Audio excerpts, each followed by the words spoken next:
Hey look, a review video instead of a funny moments or rant video by Lou. What next? Flying cows? Before you watch this, yes I am going to spoil some or all of the story, so if you care about it I would kindly suggest you get the fuck out.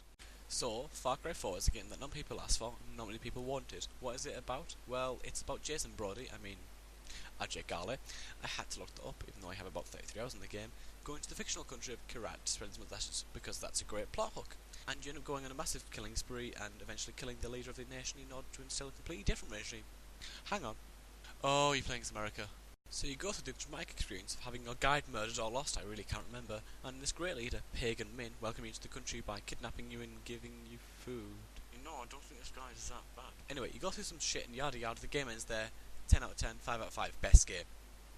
Oh, unless you move, then the game is a tad longer. You go through a whole way here to save your sequence with the yellow sidewalk or the golden path, I really don't care, and you end up in the main town if that subsides. I'll be honest, I can't even remember what else happens, so I'm going to give you this brief summary about the next few missions.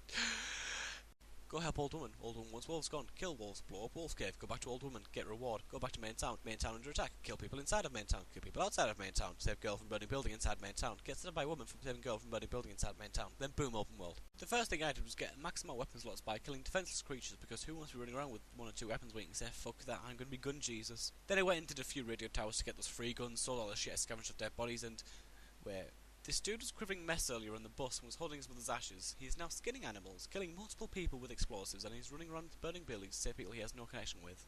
What? Where the fuck have the ashes gone? To the magic video game inventory?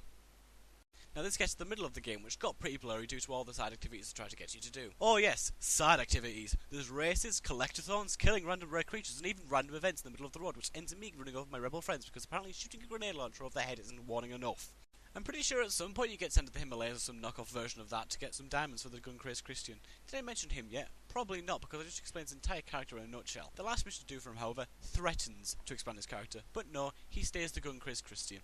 Anyway, you end up with an American friend who drops you off in the Himalayas every now and then. That is, after you cleared an airport for him. He eventually betrays you, which we all saw coming, and you're captured by Yuma, who is the other woman antagonist. Yes, a whole 2. You go into a prison which has beautiful view and excellent ratings. They give you some drugs and you start tripping out. Go around the prison and collect some grappling hook parts, but you have to avoid demons which will kill you and you have no way of retaliation. Imagine Outlast 2, but the monsters don't insta-kill.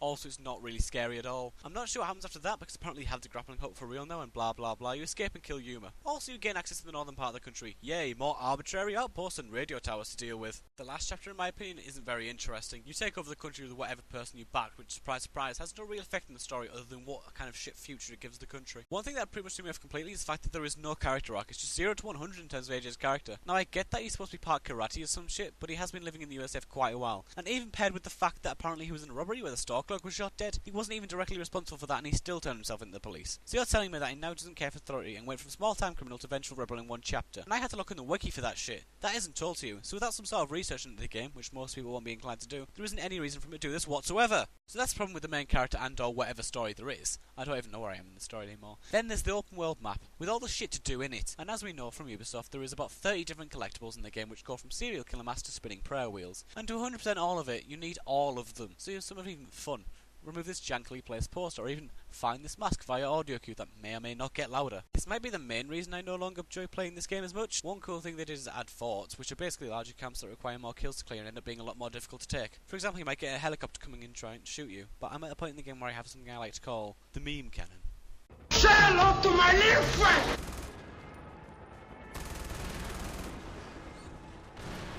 The meme cannon can down a helicopter in about 5 shots whilst it has about 100 rounds of ammo in its magazine.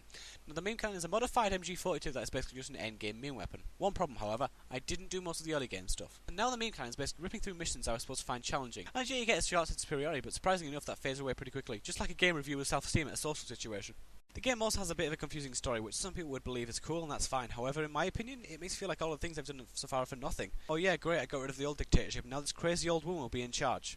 Hang on, is that a child soldier? Sometimes I have more fun just going on a massacre of the entire rebel population. Maybe that should be the game. Pagan Min Simulator 2018. Come get your rifles, rocket launch, shotguns and all. We're going rebel hunting. The game doesn't help itself with all the custom guns either. You buy one, the meme cannon, and you're pretty much set for the entirety of the game. Far Cry 4 did bring one redeeming factor to the table, however, which was co-op mode. Now this is where most of my playtime came from in this game, but since no one else is as careless with their money as I am, I had to buy it for one of my friends. This racked about 20 hours of my playtime, and I'll be honest, it almost made it worth it. Almost. It mostly consisted of one of us dying somewhere and having to trek back whilst either hid behind a shed out of ammo. All in all, this game can be okay if you're looking for a mindless shooter to pass the time, but if you want something with a good story and good gameplay, do yourself a favour and pick up Half-Life or Spec Ops: The Line.